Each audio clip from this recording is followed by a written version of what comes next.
Hello everyone and welcome back to Southern Wealth. I hope you guys are doing very well. If you do enjoy the content, please consider dropping that a like and subscribe. I was considering starting this video, grabbing my head, with the mask melting from all the tears of pain that we are feeling right now. I was thinking about making the video saying, look, I sold everything. That's it. I got a free house. That's it. Next year is everything is finished. Everything is finished until you actually look into 2016 and you see that December was not so different from today, and you have the same differences, same concerns, inflationary pressures from tariffs, was a recession coming, very similar in many cases. By the way, guys, the Christmas period is coming in. I have family coming over, so if I cannot post as often as I would like, please forgive me for that. But I will try to post as much as I can, okay? So thank you very much for that, and I hope you guys can. And I hope, by the way, that during Christmas time you're not watching me and you're actually spending some time with your family, watching some good old NFL, whatever, right? So I hope you guys are not glued to the screens looking at me. Now, bond market keeps being shaky at best. As you guys know, that's the only thing that really concerns me.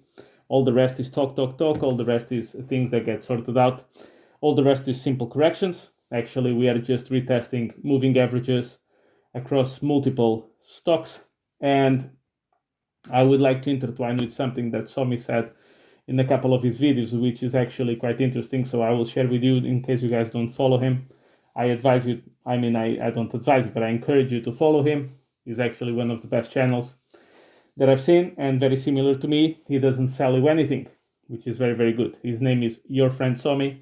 So guys, have some fun there in case you haven't watched him. And don't forget to say that you came from here. But let's look at something different. We've had an historic 2024. We have all the reasons to be going down, and we haven't. The stock market will probably put in 20% gains again on the back of other 20% gains last year. And what happened since Trump has been elected is we've been pricing for perfection. That's it. We priced for perfect monetary conditions, perfect military conditions in the outside world, perfect for crypto, no doubt, with the strategic reserve, and perfect for the problems with the budget deficits and all of it. So we've been pricing perfection. And what we are doing is, when you're priced for perfection, means people are extremely long and they get more and more convinced to be long, and they end up busting themselves with over leveraging their positions. Because this is the markets, you need to punish them. Very simple. Now, let me address this. Let's talk a little bit more about the markets, and we will address something else. So, as I've mentioned before, I think the central banks and the Federal Reserve has taken out all the risk from the markets. Does that mean that you cannot have down weeks? No. Does that mean you cannot have down months? No. Does that mean that you cannot have a one down year like 2022? No. Of course you can. But with a little bit of time, you're back to new all-time highs. Why? Because your currency keeps getting debased. You see, the market is taking at face value what Powell has said. Me and you, we know different. However, what we know, it's irrelevant for the market action. The market will react based on what he said and taken at face value. Now, just because me and you know that the face value of what he said means nothing, that gives us information for the future. See what I mean? Not for today. For today, the market will react the way it will react. I have seen people super depressed with Bitcoin because it's at 97, 98,000. A couple of weeks ago, 97, 98,000 was extremely bullish. You remember that we discussed this? There's going to be a time that even falling to 100K is going to be considered bearish. This is what I meant. I've said many times before, as your currency becomes faker, the corrections are sharp and more painful. The more we advance in the cycle, crypto will have pullbacks. I don't care who you are. I don't care what's your experience with crypto. crypto during bull markets have sharp, painful corrections. So in other parts of the cycle, let's say 2022, 2023, you have what it's called paper cuts, what I like to call paper cut corrections. That means you drop the same percentage points that you dropped just now, but instead of taking 2 days, it takes you 2 weeks or a month. You end in the same place. Don't get me wrong. You end in the same levels, all of it, but it takes a month to get there, or 2 weeks instead of 2 days. So during this phase of the cycle, you have sharp, deep corrections and typically very fast corrections that recover quickly. Why is that the case? Because a lot of people have entered the market without suffering what we suffered through the bear market and the recovery year of 2023. So they have no idea of what pain is. They got here, they bought a random coin, that coin went up, they thought they had a money printing machine in their pocket, they thought that they were Warren Buffett. So when they see something dropping 10%, they go crazy. They go crazy because a 10% drop is something very serious in the stock market over a time span of 3 months. What do you mean 10% in 12 hours? What do you mean 30% in 2 days? 30% in the stock market is an historic bad year. And you're telling me that we can get 30% done in 2 days? They can't take it. So they capitulate. On the other side, you have people that have taken over leveraged positions because they didn't have the conviction to come like you and me did with Bitcoin at 15, 16K, laughing in some of my colleagues' faces who came to me joking because they knew that I was exposed to crypto. And they came to me and they said, haha, have you seen what happened to FTX? Haha, what a garbage asset. And I was laughing inside saying, this is the best time because this is the bottom. I'll give it a couple of years before you start asking me about crypto, which, by the way, already happened. The same people that made fun of me during the FTX period are now coming to me asking which cryptos to buy. So these things, the experience that we develop, pay fruition now. As everybody's running around like headless chicken, think about this. If you go on CoinMarketCap, you'll see a fear and greed index. That fear and greed index was at extreme greed about 2 days ago. Tomorrow, it will be in neutral. So you're going to go from high extreme greed, neutral in 2 days. Typically, this takes about a month to happen. So now, as we've discussed here in this channel many times, this is the time where the cycle is the most dangerous. It's dangerous because you feel that you missed a big part of the cycle, and you did, by the way, which was the accumulation phase. So you try to overcompensate by putting yourself in over-leveraged positions or by committing huge amounts of money into coins, most likely that already pumped. After that comes the big corrections, the big red candles that you've never seen before, and makes you go panic and makes you throw your hands up in the air and go crazy. It makes a lot of people, but then the people see, oh, but that coin over there is actually pumping in the middle of all this crisis. Let me sell this coin and go after that coin, right? And then what happens? That coin starts to drop as well. Before you know it, your 100K just turned into 30K in a week or 2 weeks, and you don't understand it because you repeat this process many, many times. For us who've been here, felt it, experienced it, we know how hard it gets, we know how difficult it is, and we sit through it. At least that's what I'm doing. Can I advise you to do the same? No. If you want, sell everything, go away. If you want, sell half, go away, buy more, up to you. I'm here to record my journey. I'm not here to tell you what to do. There's so many financial advisors out there. You have so many to pick from. Have fun. What I know is nobody that has sold in the Bitcoin halving year, 2016, 2020, or 2024, this has never been the right decision to sell in those years. But can this time be different? Of course it can. Maybe next week Putin escalates the conflict in Europe. Who knows? Maybe the Fed gets drunk over Christmas and say, actually, we're going to raise rates to 10%. It can happen. By the way, just a little side note here. This shows you who the real most powerful person on the planet is. It's not Trump. It's not Putin. It's not Xi. No. It's Jay Powell. Jay Powell can destroy trillions of dollars in wealth by uttering a phrase, a sentence. He doesn't even need to do anything. He just needs to grab a microphone and say, we are considering to raise rates to 10%. If he does that, you're going to see about $100 trillion poof, disappear in wealth all over the planet, just like that.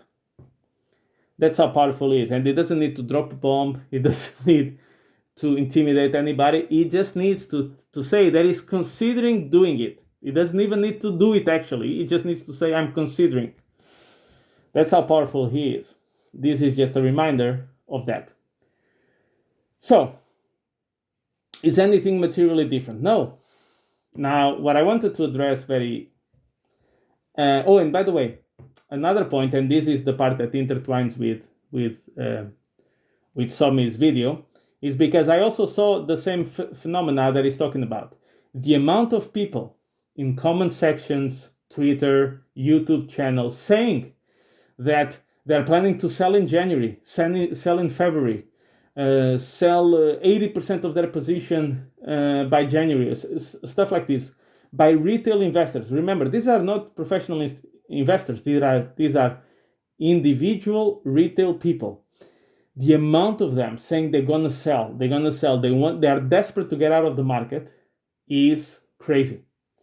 Which means, as Somi pointed out, if someone in the news tells you that there's going to be a massive traffic jam at 8:30 in the morning, you leave your house at 6:30 in the morning, you and everybody else that listen to those news, and then the traffic jam that you were trying to avoid at 8:30 happens at 6:30 that you created.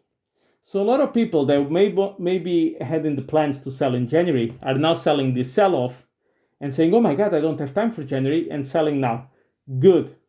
You need these people out.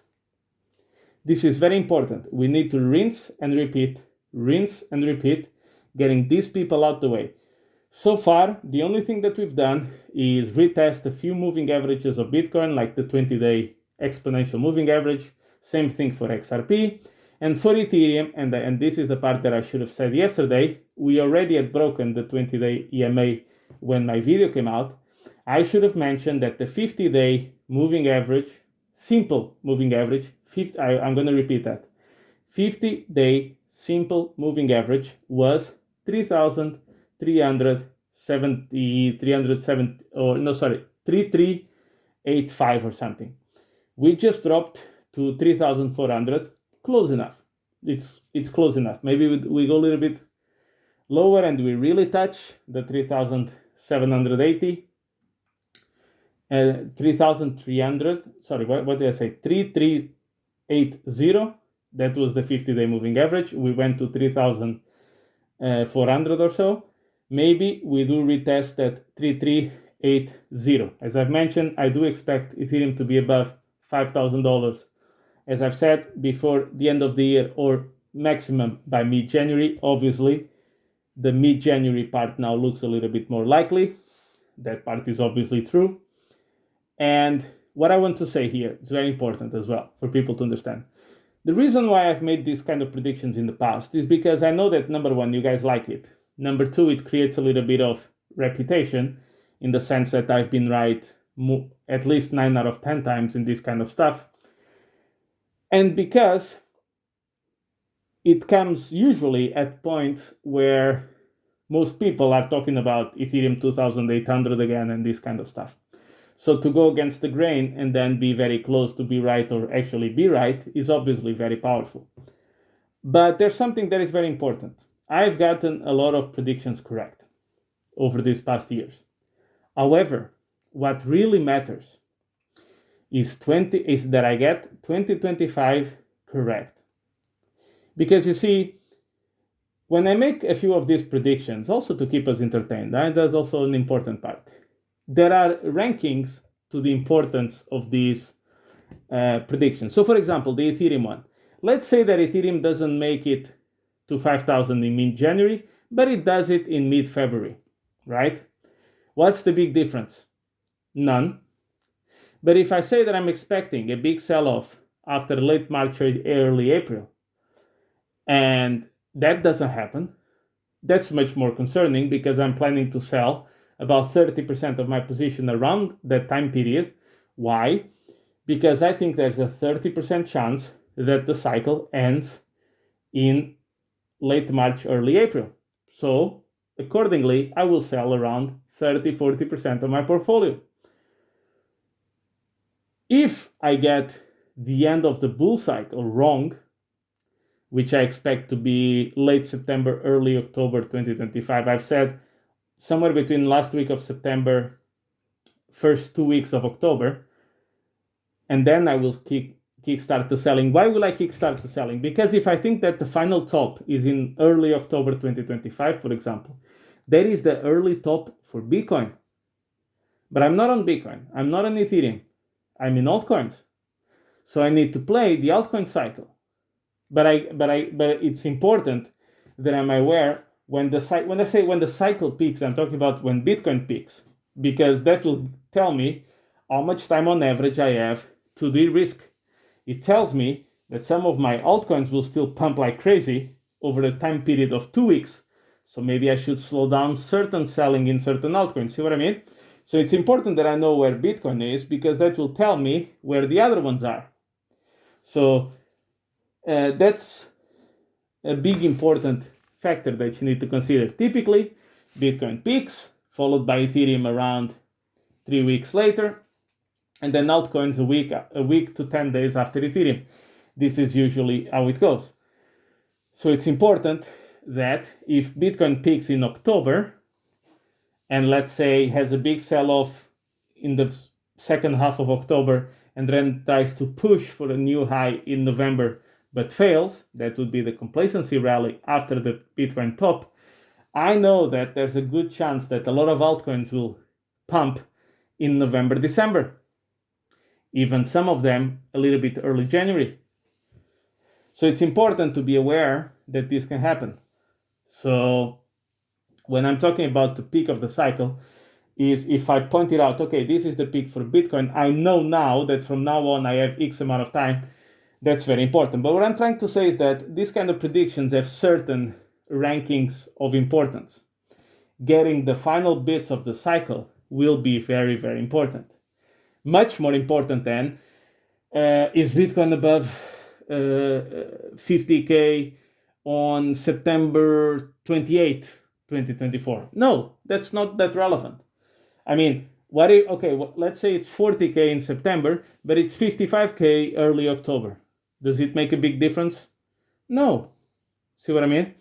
So these things, for right or wrong, when I'm right and when I'm wrong, they have levels of probability, of levels of importance, which have varying degrees. I've always said I do expect Bitcoin to finish the cycle somewhere between 242,000 to 76,000, and Ethereum to finish the cycle around 24,25 to 29,000.